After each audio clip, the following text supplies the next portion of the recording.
Kevin Hart and Katt Williams built two of the most successful comedy careers of their generation, and for a long time most people assumed they had little to do with each other. The styles were different, the stages were different, the paths were different. But there was one night, early on, when one of them sat in the dark and watched the other work, and nothing was quite the same after that. The night itself was ordinary enough that neither man would have been able to predict, while it was happening, that it would become the kind of story that gets told years later. It was a small club, a working night, a set on a circuit that both men were navigating in different ways during this period. Kevin Hart was in the audience, not performing that night, not there for any professional reason that made the evening notable in advance. He was simply there, the way comedians sometimes end up at each other's shows, not to network, not to scout, but because the room was accessible and the performer on the bill was someone worth watching. Katt Williams was the performer on the bill, and what Kevin Hart saw that night became something he would return to, in conversation and in thought, for years afterward. To understand what made that night different from any other night either of them had spent in a room like that, it helps to understand where both men were in their careers at the time, and how different those positions were, even if the gap between them would eventually narrow in ways nobody was predicting yet. Kevin Hart, during this period, was still in the years most comedians would describe as the building phase, not the beginning exactly, but not yet the arrival. He had been working the circuit long enough to know its rhythms, long enough to develop a voice that other comedians recognized and audiences responded to, long enough to understand the difference between a set that worked and a set that worked for reasons he could actually explain and repeat. He was funny in a way that was already distinctly his own, physical, confessional, animated in a way that felt personal rather than performed. But he was still in the process of assembling the larger architecture of what that voice would eventually become. He was still, in some fundamental sense, becoming. Katt Williams, by contrast, had already arrived at something, though the full scale of where that something would take him wasn't yet visible to most of the people watching him. He had built, through years of sets in rooms exactly like the one they were both in that night, a way of working that was unlike almost anything else on the circuit. It wasn't just the speed, though the speed was real, the pace at which he moved through material, the density of observation packed into each minute, the way he could pivot from one register to another without losing the thread. It wasn't just the sharpness, though the sharpness was real too, the precision of the language, the exactness of each image he built and then dismantled.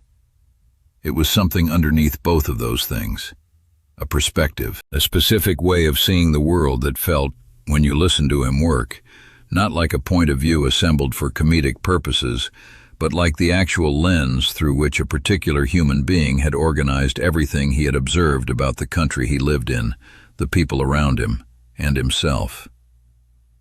That kind of voice is rare. Other comedians, when they encountered it, recognized it in a way that was difficult to articulate, not because it was similar to what they were doing, but because it clarified, by contrast, the degree to which most comedic voices were still in the process of being assembled. Watching someone work from a fully formed perspective, rather than a developing one, produced a specific kind of response in people who understood what they were looking at, a mixture of recognition and something closer to awe, the feeling of watching a thing done at a level that makes the effort invisible. Kevin Hart understood what he was looking at.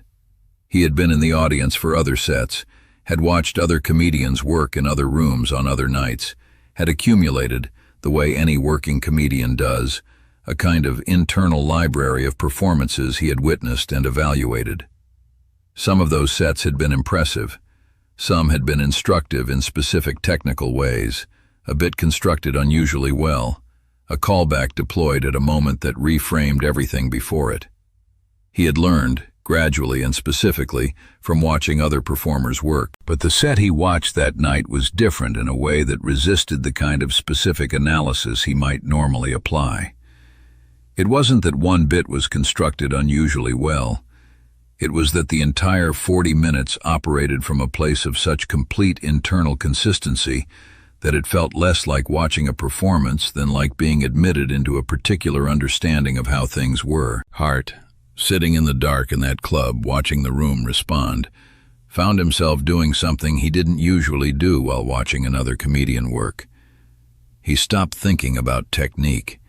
He stopped thinking about construction, about what was working and how, about the craft decisions that produced each individual laugh. He simply watched.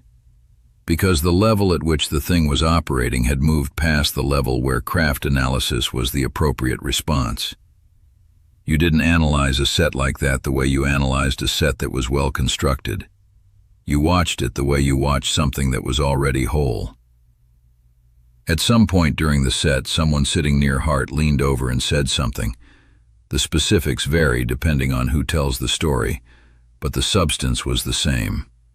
An acknowledgement of what was happening on the stage, a recognition that the room was experiencing something not ordinary. Hart's response, by all accounts, was minimal, a nod maybe, because there wasn't much to say.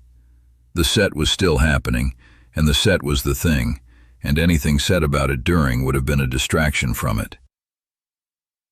When it ended, when Katt Williams stepped off the stage and the room returned to the ordinary business of an evening that had briefly been something else, Hart didn't leave immediately. He sat in the room for a few minutes, the way you sit in a room after something has happened in it that you're not quite ready to move away from. Not processing exactly, more like allowing the experience to settle into wherever experiences like that go when they're over. What he took away from that night was something he would describe, in different ways in different conversations over the years that followed, as a recalibration. Not of his material. He wasn't going to sound like Katt Williams and had no interest in trying. Not of his approach. His approach was already his own and was already working in its own specific way. It was something more fundamental than either of those things. A recalibration of his sense of what was possible in a room like that, with a microphone and an audience and 40 minutes. A reminder that the ceiling he had been working toward was not the ceiling. That kind of reminder is not always comfortable.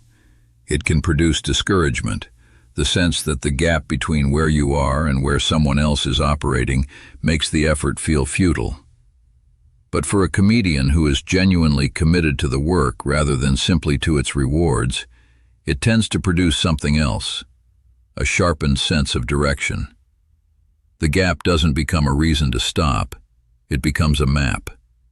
It shows you that the destination exists, that the thing you've been moving toward is a real place, not an abstraction, and that someone is already there, which means the road is real, which means the effort is pointed at something achievable rather than merely imagined.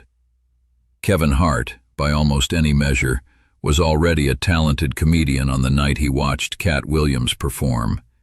He had the instincts, the intelligence, and the hunger that a career at that level required. What he may not have had, what no amount of working your own sets can give you, because it can only come from the outside, was the full clarity of knowing exactly how high the ceiling actually went.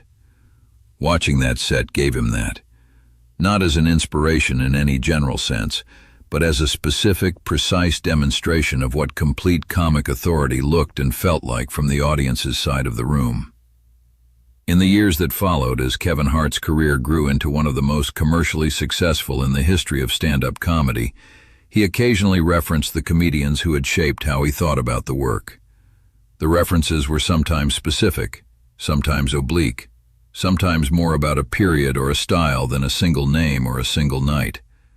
But the people who had been in rooms with him during those early years, the ones who had watched him watch other comedians, recognized what he was describing. They had seen it happen, in real time, in a small club on an ordinary night, when two careers that would eventually reshape American comedy briefly occupied the same room. What that night revealed about Kevin Hart was not the most obvious thing about him. The obvious things, the ambition, the work ethic, the ability to connect with an audience across enormous venues, were already visible in his own performances. What that night revealed was something quieter, The capacity to watch another performer work without competition, without defensiveness, with the kind of openness that is only possible when someone cares about the craft more than they care about being the best at it on any given night. What it revealed about Katt Williams, who was simply performing a set in a room on an ordinary night, with no particular awareness of who was in the audience or what the evening would eventually mean, was something he may never have known directly. That the work was doing what the best work does, reaching past the immediate moment, past the room and the night and the set, into the future of the people watching it. Not because it was trying to, because it was that good. That's the part of the story most people never heard. Not the specials that came after, not the arenas, not the names on the marquees. One room, one set, one comedian in the dark watching another one work, and the quiet way that kind of night shapes everything that follows.